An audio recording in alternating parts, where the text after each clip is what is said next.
Hello friends, welcome to my channel. இன்றைக்கி வீடியோவில் பார்த்தீங்கன்னா சேமியா ஜவ்வரிசி பாயாசம் தாங்க பார்க்க போகிறோம். ரொம்ப டேஸ்ட்டாக சூப்பராக எப்படி செய்கிறதுன்னு பார்க்கலாம் வாங்க.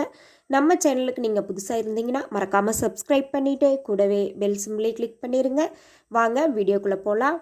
ஒரு ஃபேன் அடுப்பில் வச்சுட்டு அதில் 1 டேபிள் ஸ்பூன் அளவுக்கு நெய் சேர்த்துக்கிறேங்க. இதில் பார்த்திங்கன்னா ஒரு 10 போல் திராட்சையும் ஒரு 6-7 பல் முந்திரியும் சேர்த்துக்கலாம். சேர்த்துட்டு நம்ம வறுத்து எடுத்துடலாங்க. அடுப்பை லோ ஃப்ளேமில் வச்சுக்கோங்க. இந்த முந்திரி வந்து லேசாக செவந்து வரணும், திராட்சை வந்து நல்லா உப்பி வரணும், அந்தளவுக்கு நம்ம வறுத்து விட்டுருவோம். பாருங்கள், இந்த நெய்யிலேயே நல்லா வறுத்தாச்சு. இப்போ இதை வந்து ஒரு தட்டுக்கு மாற்றி அப்படியே வச்சிடலாம். இது கூடயே நீங்கள் விருப்பப்பட்டீங்கன்னா தேங்காய் எடுத்து சின்ன சின்ன பீஸாக கட் பண்ணிவிட்டு இந்த முந்திரி திராட்சை கூடயே நெய்யில் சேர்த்து நல்லா வறுத்து செவக்க வறுத்து எடுத்து வச்சுக்கோங்க. இப்போ பாருங்கள், அதே ஃபேனில் ஒரு 1/2 டேபிள் ஸ்பூன் அளவுக்கு நெய் சேர்த்துக்கிறேன். சேர்த்துட்டு பாயசம் சேமியா இருக்குது இல்லைங்களா, அதை வந்து நம்ம இது போல் உடச்சி விட்டு சேர்த்துக்கலாங்க. சேர்த்துட்டு ஒரு நிமிஷம் போல் இந்த நெய்யிலேயே சேமியாவை வறுத்து விட்டுருவோம்.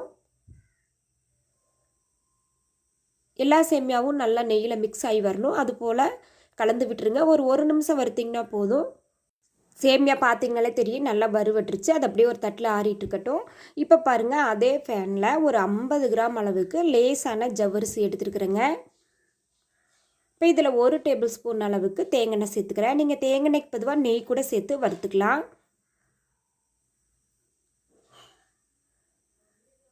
இதை சேர்த்துட்டு லோ ஃப்ளேமில் வச்சு நல்லா வறுத்து விட்டுறலாங்க.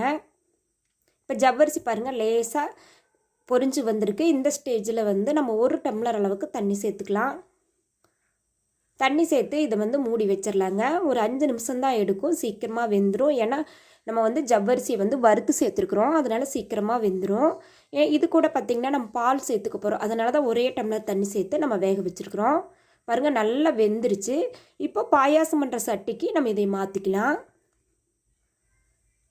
பாருங்கள், நல்லா கொதிச்சு வருது. இந்த ஸ்டேஜில் நம்ம வறுத்து வச்சுருக்கிற சேமியாவை இது கூட சேர்த்துருவோம்.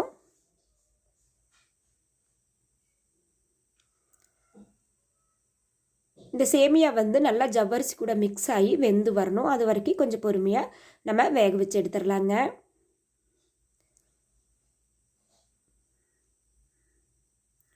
பாருங்கள், நல்லாவே வெந்துருச்சு. சேமியெல்லாம் நல்லா வெந்து ஜவ்வரிசியோட ஒன்றோட ஒன்றா நல்லா மிக்ஸ் ஆகி சூப்பராக வந்திருக்கு. இப்போ இது கூட பார்த்திங்கன்னா காய்ச்சி ஆற வச்ச பாலை வந்து நம்ம வடிகட்டி சேர்த்துக்கலாங்க. பாலாடை இருக்கும், அதனால் வந்து வடிகட்டி சேர்த்துக்கலாம். ஒரு 1/2 லிட்டர் அளவுக்கு நான் பால் சேர்த்துக்கிறேன். காய்ச்சி ஆற வச்சு தான் சேர்க்கணுங்க, அப்போ தான் பாயாசம் சூப்பராக இருக்கும்.